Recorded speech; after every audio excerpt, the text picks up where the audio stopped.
Eto na ang spoilers para sa chapter 1139 ng One Piece. Ano-ano kaya ang mga posibleng mangyari? Alamin natin. Pero bago yan ay huwag kalimutan i-like ang video, mag-subscribe at i-hit ang bell para maging updated sa mga spoilers, theory at chapter patungkol sa One Piece. So paano? Simulan na natin. Let's go! Konting recap muna sa nakaraang chapter. Doon nga ay marami ang nangyari. Nakita natin kung paano gulpehin itong si Loki at pakitaan nga nitong si Shamrock ng kanyang malupit na espada dahil meron nga itong powers na kayang maging isang Cerberus. Hindi pa natatapos itong sila Shamrock kay Loki. Balak pa nga ng mga to na dakpe ng mga batang giant para nga mapasuko ang Elbap. Sa castle naman ay nalaman na nila Luffy ang nangyari sa mga gwardiya doon na kamukha nga daw ni Shanks ang umatake sa kanila. Hindi nga naniniwala si Luffy pero habang nagdidiskusyon nga ang mga ito ay paparating na ang isang tao doon sa castle at mukhang sila Luffy nga ang pakay nito. Sa huling mga pahina ng chapter ay pinakita dito ang isa sa mga malupitang impormasyon patungkol nga sa Void Century na nadiskubre nila Frankie at nabasa nga ni Robin. Ito nga ay yung ancient mural na nasa Adam Tree. Yan ang mga nangyari sa nakaraang chapter nito, kaya ano ang mga malalaman natin? Ang title nga ng parating na chapter ay The Mountain Water. Para sa naman kaya to? Ito na ang spoilers. Nasabi na maikli lang daw ang chapter na to at para to kay Nami, Zoro, Road at Luffy na nasa castle. Ayon dito, patuloy pa rin ang pag-uusap nila Luffy at netong mga giant nang biglang may dumating nga doon sa castle. Nakapasok na nga itong misteryosong lalaki na nakakasahat at pinakilala na at magdiwang tayo dahil karamihan sa mga fans ng One Piece tama ang teori sa taong to. Yung dumating na tao na to ay si Scapper Gaban, ang isa sa halimaw na member ng Roger Pirates. Sa wakas, nagpakita na din. Nang magpakita nga daw itong si Scapper ay hindi nga ito yung pangalan niya sa Elbap. Ang pangalan niya nga ay Yasan.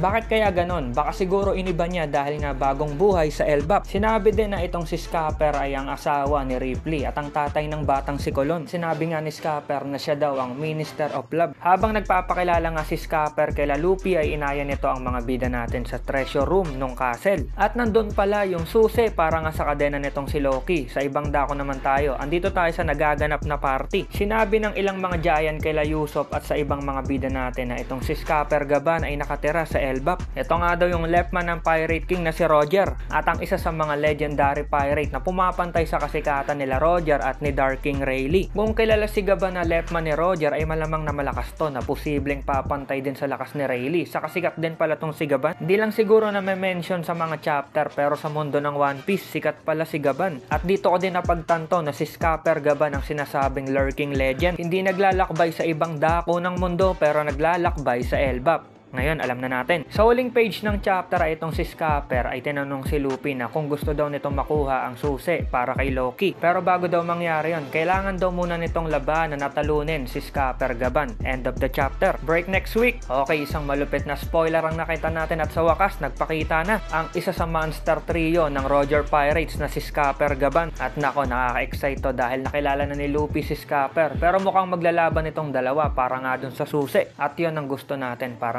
makita natin kung gaano kalakas itong si Scapper Gaban. Naahanay ba naman kila Rayleigh at Roger? Naku po, masusubukan si Luffy sa labanan. Saka malamang to na kapag magkakilala na yung dalawa, tuturuan din ito si Luffy ng mga bagong atake para sa mga sunod nitong mga laban. Nakaka-excite. Abang na lang sa full chapter, malapit na yan. Salamat sa pagnood at see you sa next video. Over now.